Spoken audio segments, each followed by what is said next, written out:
Good morning, my dear students and faculty members who are watching this video on YouTube channel of Government Bangalore College Didwana. आज के व्याख्यान में मैं आपके साथ पायला और इंसेक्ट्स में रेस्पिरेशन की मैकेनिज्म का पार्ट 2 शेयर कर रहा हूँ। ख़ास तौर से इस व्याख्यान में मैं इंसेक्ट्स में रेस्पिरेशन कैसे होता है उस क्रियाविधि को समझाने की कोशिश करूँगा।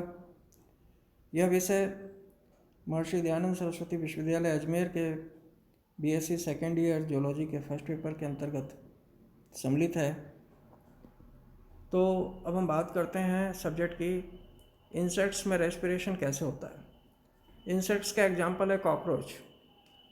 कॉकरोच आदि में ऐसे अन्य कीटों में भी जो रेस्पिरेटरी ऑर्गन होता है वो ट्रेकिया के द्वारा शोषण होता है। यहाँ जो मूल रेस्पिरेटरी ऑर्गन होता है वो क्या होता है, ट्रेकिया होता है। कॉकरोच में पाए जाने वाले अल्प विकसित रुधिर परिसंचारी तंत्र की कमी को पूरा करने के लिए श्वसन तंत्र सुविकसित होता है।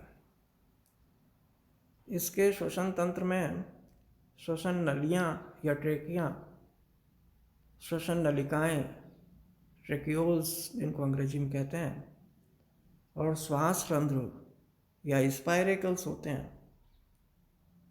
तो आप ध्यान रखिए, तो ट्रेकिया, ट्रेक्यूल्स और स्पाइरेकल्स इनको समझना है। तो हम सबसे पहले श्वास नलियाँ या ट्रेकिया क्या होता है इसको समझाते हैं। कॉकरोच की रुधिर गुहिका में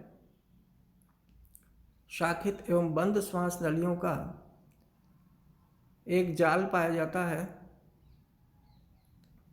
इसमें बड़ी बड़ी समानांतर एवं अनुदैर्घ्य 3 जोड़ी श्वास नली महावाहिनियाँ होती हैं, जिनमें से एक जोड़ी पृष्ठीय, एक जोड़ी अधरीय और एक जोड़ी पार्श्वीय होती है। ये महावाहिनियाँ अनुप्रस्थ संघानियों के द्वारा परस्पर जुड़ी रहती हैं। इन श्वसन नलियों का निर्माण शरीर के बाहर अध्यावरण के द्वारा होता है। अब हम बात करते हैं कि ट्रेक्यूल्स क्या होती हैं, श्वास नलिकाएं क्या होती हैं। ये अत्यंत बार शाखित और शाखा मिलन करके श्वसन नलियाँ अत्यंत महीन हो जाती हैं और शरीर के सब भागों में प्रवेश कर जाती हैं। श्वसन नलियों को या श्वसन नलियों की अंतिम महीन शाखाएं श्वास नलिकाएं या ट्रेक्यूल कहलाती हैं, जो कि शरीर के प्रत्येक कोशिका के संपर्क में रहती हैं। प्रत्येक श्वास नलिका की रचना में एक कोशिका होती है और इसकी भित्ति अति पतली होती है, जिसमें सर्पिल क्यूटिकली मोटाइयों का अभाव होता है। और ये क्यूटिकली आस्तर के अभाव में ट्रेकिन नामक प्रोटीन से लाइंड होती हैं, आस्तरित होती हैं। ये जल परमेबिलिटी या जल पारगम्य होती हैं, परमेबल होती हैं, अर्थात जल इनमें से होकर गुजर सकता है। और ये श्वास नलिकाएं पृथक पृथक कोशिकाओं के कोशिका द्रव में प्रवेश कर जाती हैं और इनके अंदर एक तरल भरा हुआ होता है जिसमें ऑक्सीजन घुली रहती है और जो ऊतकों में विसरित हो जाती है। तीसरे तरह का जो स्ट्रक्चर होता है इसके अंदर वो कहलाता है स्पाइरेकल्स, श्वास नली रंध्र भी कहते हैं इनको। कॉकरोच में 10 जोड़ी श्वास रंध्र पाए जाते हैं और इनमें से 2 जोड़ी तो वक्ष में, 8 जोड़ी उदर में पाए जाते हैं। पहला जोड़ा प्रोथोरेक्स और मीजोथोरेक्स के बीच में, रंध्र उदर के 1 से 8 खंडों के स्टर्नम और प्लूरोन के बीच में पाए जाते हैं। प्रोथोरेक्स में और उदर के 8वें खंड के बाद कोई भी श्वास रंध्र नहीं होता।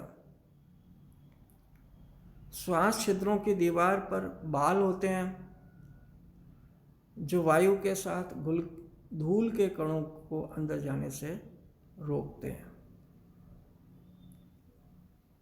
अब हम बात करते हैं श्वसन क्रिया होती कैसे, मैकेनिज्म ऑफ रेस्पिरेशन।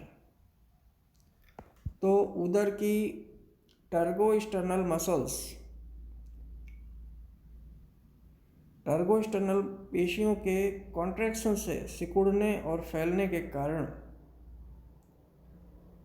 टुर्गम सिकुड़ते हैं, टुर्गम कॉन्ट्रैक्ट करते हैं और फैलते हैं। और इसके फलस्वरूप क्या होता है, इसके फलस्वरूप निःश्वसन और उच्छ्वसन या वायु बाहर निकलना, और निःश्वसन अर्थात वायु का अंदर लेना, दोनों ही एक्टिविटीज होती हैं। निःश्वसन और उच्छ्वसन दोनों ही होती, किसकी वजह से होती हैं, टर्गोस्टर्नल मसल्स और टुर्गम दोनों के कॉन्ट्रैक्शन की वजह से होता है। निःश्वसन क्रिया है जबकि निःश्वसन निष्क्रिय क्रिया है। कॉकरोच के पहले 2 स्पाइरेकल्स हमेशा खुले रहते हैं और शेष स्पाइरेकल्स उदर के फैलने अर्थात निःश्वसन में खुलते हैं और उदर के सिकुड़ने से अर्थात निःश्वसन में बंद रहते हैं। श्वास कोशिकाओं में जाती है, इन कोशिकाओं के अंतिम सिरे बंद होते हैं और इनमें एक हीमोसिलोमिक फ्लूइड भरा रहता है, हीमोसिलोमिक द्रव भरा रहता है और इसी द्रव में ऑक्सीजन घुल जाती है। शीघ्र ही द्रव ऊतक की ओर चलता है और ऑक्सीजन ऊतक में चली जाती है।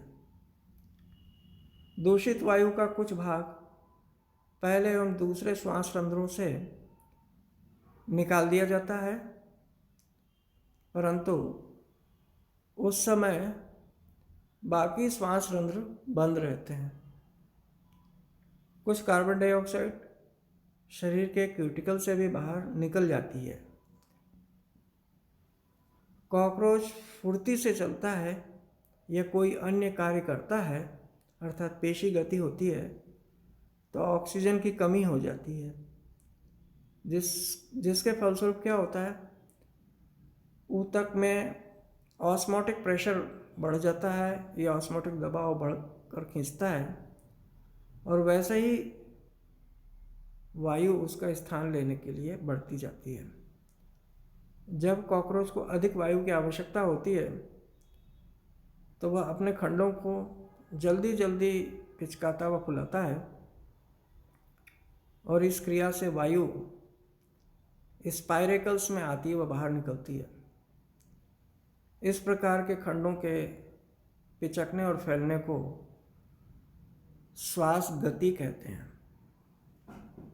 तो इस प्रकार से आप देखिए ये इसकी मैकेनिज्म हो गई और आपने इसको बहुत ध्यान से सुना, उसके लिए बहुत बहुत धन्यवाद। ये टॉपिक पूरा हो गया जो कि पार्ट 2 था, पाइला और इंसेक्ट्स में रेस्पिरेशन कैसे होता है।